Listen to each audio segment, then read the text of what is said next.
नमस्कार विद्यार्थी मित्रांनो, सर्वांचं वेलकम आहे आपल्या यूट्यूब चॅनलवरती. आणि नेहमीप्रमाणेच आज आपण क्वेश्चन सिरीजमधला हा 34वा पार्ट घेऊन आलेलो आहे. एकदम फायदेशीर आणि अत्यंत उपयुक्त असे याच्यामध्ये आपण क्वेश्चन कव्हर केलेले आहेत. यामध्ये आपण 10 क्वेश्चन करंट अफेअरचे कव्हर केलेले आहेत. तर बघा, आता आजचा पहिला क्वेश्चन आहे, भारतीय साहित्य क्षेत्रातील सर्वोच्च ज्ञानपीठ पुरस्कार 2023 कोणाला जाहीर झाला आहे? तर ज्ञानपीठ पुरस्कार 2023 हा 1 नंबरचा ऑप्शन करेक्ट आहे. गुलजार आणि रामभद्राचार्य यांना हा जाहीर झालेला आहे. तर गुलजार कोण होते? तर गुलजार हे प्रसिद्ध उर्दू कवी व गीतकार होते. तसेच रामभद्राचार्य जे होते हे संस्कृत विद्वान जगद्गुरू होते. तसंच ज्ञानपीठ पुरस्काराची स्थापना कधी झालेली आहे? तर ही झालेली 1961ला याची स्थापना झालेली आहे. आणि साहित्य क्षेत्रातला हा सर्वात मोठा पुरस्कार आहे. याचं स्वरूप जर पाहायला गेलं तर 11 लाख रुपये रोख धनादेश आणि वाग्देवतेची प्रतिमा दिली जाते. मराठीतील आत्तापर्यंत 4 व्यक्तींसाठी हा पुरस्कार भेटलेला आहे. त्यामध्ये 4 व्यक्ती म्हणजे 4 साहित्य क्षेत्रातील प्रख्यात व्यक्ती. तर त्याच्यामध्ये पहिले आहेत विष्णू सखाराम खांडेकर. तर यांना 1974 साली भेटलेला आहे त्यांच्या ययाती या कादंबरीसाठी विष्णू सखाराम खांडेकर. तसंच दुसरे आहेत वा शिरवाडकर, म्हणजे विष्णू वामन शिरवाडकर. यांना 1987ला भेटलेला आहे. तसंच 3 नंबरचे आहेत विंदा करंदीकर. यांना 2003 साली हा पुरस्कार भेटलेला आहे. आणि 4 नंबरचे आहेत भालचंद्र नेमाडे, जे की 2014 साली यांना हा पुरस्कार भेटलेला आहे. भालचंद्र नेमाडे 2014 साली यांना हा पुरस्कार भेटलेला आहे. तर बघा, आता पुढचा क्वेश्चन काय? कोणत्या राज्यातील पोखरण येथे भारतीय हवाई दलाचा वायुशक्ती 2024 हा युद्ध सराव सुरू आहे? तर याचं करेक्ट आन्सर आहे राजस्थान स्टेटमध्ये अशा प्रकारचा युद्ध सराव सुरू आहे. नेक्स्ट आहे, महाराष्ट्र राज्यात कोठे लोकर प्रक्रिया संशोधन केंद्र उभारण्यात येणार आहे? तर याचं करेक्ट आन्सर आहे सी ऑप्शन, पारनेर, जे की अहमदनगर जिल्ह्यात आहे. अहमदनगर जिल्ह्यातलं पारनेर येथे लोकर प्रक्रिया संशोधन केंद्र उभारले जाणार आहे. नेक्स्ट क्वेश्चन आहे, आशिया बॅडमिंटन सांघिक अजिंक्यपद स्पर्धेत कोणत्या देशाच्या संघाने सुवर्णपदक जिंकले आहे? तर हे सुवर्णपदक भारत म्हणजेच आपलीच कंट्री, या आपल्या कंट्रीच्या संघाने अशा प्रकारे सुवर्णपदक जिंकलेलं आहे. नेक्स्ट क्वेश्चन आहे, महाराष्ट्र सरकारतर्फे कोणाच्या समाधीला राज्य संरक्षित स्मारकाचा दर्जा देण्यात आला आहे? तर याचं करेक्ट आन्सर आहे सी ऑप्शन, महाराणी येसूबाई यांच्या समाधीला राज्य संरक्षित स्मारकाचा दर्जा देण्यात आलेला आहे. तर महाराणी येसूबाई कोण होत्या? तर ह्या छत्रपती संभाजी महाराजांच्या पत्नी होत्या. संभाजी महाराजांच्या पत्नी होत्या. पुढचा क्वेश्चन पहा, राष्ट्रपती द्रौपदी मुर्मू यांच्या हस्ते कोणाला संसद महारत्न पुरस्कार प्रदान करण्यात आला? तर इथे एक शब्द मिस आहे बघा, संसद उत्कृष्ट महारत्न पुरस्कार. संसद उत्कृष्ट महारत्न पुरस्कार कोणाला प्रदान करण्यात आलेला आहे? तर तो आहे सुप्रिया सुळे यांना. तसंच यांच्यासोबत अजून एका व्यक्तीला हा पुरस्कार भेटलेला आहे, जे की शिवसेना शिंदे गटाचे जे मावळ मतदारसंघाचे खासदार होते श्रीरंग बारणे यांना देखील हा पुरस्कार भेटलेला आहे, संसद उत्कृष्ट महारत्न पुरस्कार. तसंच संसद महारत्न पुरस्कार देखील 2 व्यक्तीला भेटलेला आहे. संसद महारत्न पुरस्कार देखील 2 व्यक्तीला भेटलेला आहे. तर त्यामध्ये एक होते नंदुरबार मतदारसंघाचे खासदार हिना गावित आणि दुसरे होते पश्चिम बंगाल, जे की बहरामपूर मतदारसंघाचे खासदार होते अधीर रंजन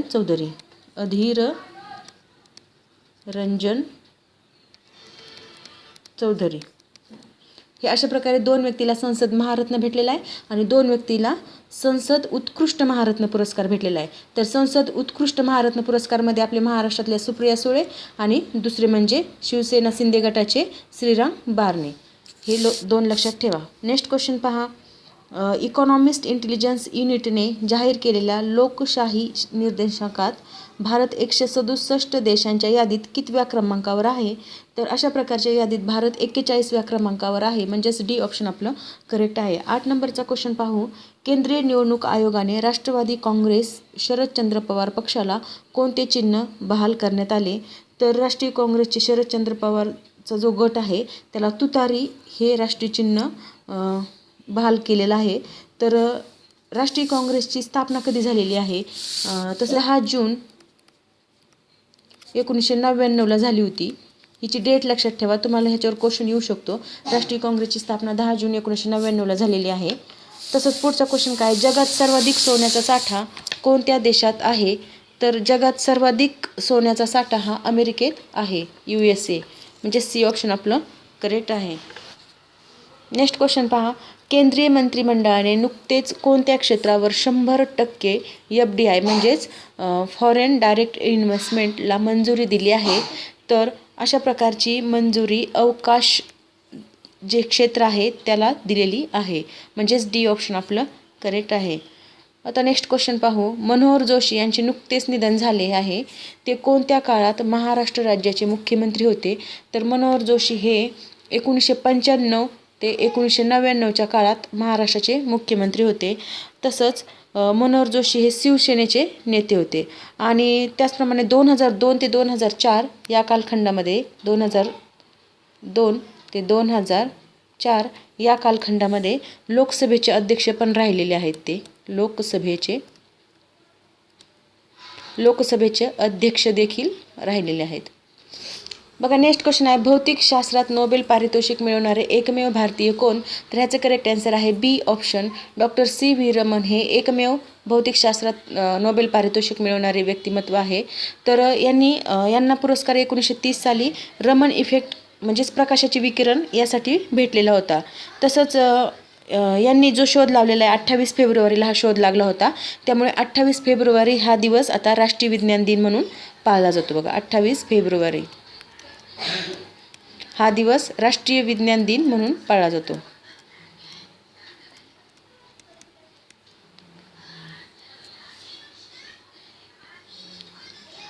28 फेब्रुवारी राष्ट्रीय विज्ञान दिन का बरं पाळला जातो? तर हा दिवस रमन इफेक्टचा शोध लागला होता म्हणून. आता पुढचा क्वेश्चन पहा. सुधारक वर्तमानपत्र कोणत्या समाजसुधारकांनी सुरू केले होते? तर सुधारक वर्तमानपत्र हे 1888 साली आगरकरांनी म्हणजेच गोपाळ गणेश आगरकरांनी सुरू केले होते. पुढचा क्वेश्चन पाहूया. 4 वेळा मुंबई महानगरपालिकेचे अध्यक्षपद भूषविणाऱ्या काँग्रेसच्या आद्य पर्वातील डॅश डॅश या राष्ट्रवादी नेत्यास मुंबईतील नागरी शासनाचा पिता म्हणून गौरवले जाते. तर हे नागरी शासनाचा पिता या शब्दामुळे याचं उत्तर आहे फिरोजशाह मेहता, म्हणजेच क ऑप्शन आपलं करेक्ट आहे. नेक्स्ट आहे ठोसेघर धबधबा कोणत्या नदीवर आहे? तर ठोसेघर धबधबा हा तारळी नदी जी की सातारा जिल्ह्यात आहे, तर त्या नदीवर ठोसेघर धबधबा आहे. पुढचा क्वेश्चन पाहू. महाराष्ट्र औद्योगिक विकास महामंडळाचे मुख्यालय कोठे आहे? तर महाराष्ट्र औद्योगिक विकास महामंडळ म्हणजेच MIDC. तर MIDCचे मुख्यालय आहे मुंबईला. डी ऑप्शन आपलं करेक्ट आहे. तर MIDCची स्थापना कधी झालेली आहे? तर ती झालेली, ह्याची डेट पण खूपदा विचारलेली म्हणून मी इथे तुम्हाला डेट सांगत आहे. 1 ऑगस्ट 1962ला MIDCची स्थापना झालेली आहे. तसंच MIDCचं लॉंग फॉर्म पण विचारलेला आहे खूपदा पोलीस भरतीमध्ये. तर बघा MIDCचा लॉंग फॉर्म आहे महाराष्ट्र इंडस्ट्रियल डेव्हलपमेंट कॉर्पोरेशन. हा लक्षात ठेवा किंवा तुम्ही तुमच्या नोटबुकवर लिहून घ्या. खूप महत्त्वाची माहिती देत आहे मुलांनो, तुम्हाला ही खूप फायदेशीर ठरणार आहे. मी वारंवार तेच सांगत आहे, कारण आपण जी इन्फॉर्मेशन घेत आहोत ती एकदम ऑथेंटिक माहिती असते आणि एक्झाम ओरिएंटेड आपण इथे माहिती घेतलेली आहे किंवा एक्झाम ओरिएंटेड आपण क्वेश्चन घेत आहोत. तसेच हे क्वेश्चन आहेत की जे पाठीमागच्या एक्झाममध्ये पण विचारलेले आहेत, त्यामुळे आपण अशा प्रकारचे इथे क्वेश्चन घेतलेले आहेत. तसंच तुम्हाला जर व्हिडिओ आवडत असेल तर एक लाईक देत चला, जेणेकरून मला थोडंसं प्रेरणा भेटते व्हिडिओ बनवण्याची. एक फक्त थंब द्यायला हरकत नाही. तर बघा पुढचा क्वेश्चन काय आहे. ONGCची स्थापना कोणत्या साली करण्यात आली?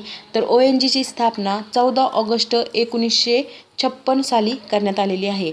तर ONGCचा लॉंग फॉर्म पण खूपदा विचारलेला आहे, ते पण लक्षात राहू द्या. ONGC म्हणजे oil and natural gas corporation आणि हिचं मुख्यालय कुठे आहे मग? तर ते आहे दिल्लीला. दिल्ली. ONGCचा लॉंग फॉर्म पण लक्षात ठेवा. पुढचा क्वेश्चन पाहता, राष्ट्रीय मतदार दिवस म्हणून कोणता दिवस साजरा केला जातो? तर राष्ट्रीय मतदार दिन म्हणून 25 जानेवारी हा दिवस साजरा केला जातो. तर 25 जानेवारी हा दिवस का साजरा केला जातो? तर ह्याचा पण इतिहास आहे, ते पण लक्षात ठेवायला हरकत नाही. तर 25 जानेवारी 1950 साली भारतीय निवडणूक आयोगाची स्थापना झाली होती आणि 25 जानेवारी हा दिवस निवडणूक आयोगाच्या स्थापनेचा दिवस असल्यामुळे आपण हाच दिवस 2011 पासून राष्ट्रीय मतदार दिवस म्हणून साजरा करत आहोत. 2011 पासून अशा प्रकारचा निर्णय घेतलेला आहे आणि तेव्हापासून आपण 25 जानेवारी हा दिवस राष्ट्रीय मतदार दिवस म्हणून सेलिब्रेट करतो. आता नेक्स्ट क्वेश्चन पहा, भारतातील प्रथम महिला शिक्षिका कोण मानल्या जातात? तर भारतातल्या प्रथम महिला शिक्षिका आहे सावित्रीबाई फुले, म्हणजेच पहिलंच ऑप्शन आपलं करेक्ट आहे. नेक्स्ट क्वेश्चन पहा, भारताने कोणत्या देशाकडून सर्वोच्च न्यायालय प्रणाली घेतली आहे? तर सर्वोच्च न्यायालय प्रणाली आपण अमेरिका म्हणजेच USA कडून घेतलेली आहे. नेक्स्ट आहे काझीरंगा वन्यजीव अभयारण्य कोठे स्थित आहे? तर ते आहे आसामला. काझीरंगा नॅशनल पार्क म्हणजेच काझीरंगा वन्यजीव अभयारण्य स्थित आहे. तर काझीरंगा कशासाठी फेमस आहे? तर तो आहे एकशिंगी गेंडा जो आहे प्राणी, त्यासाठी हा फेमस आहे, एकशिंगी गेंडा.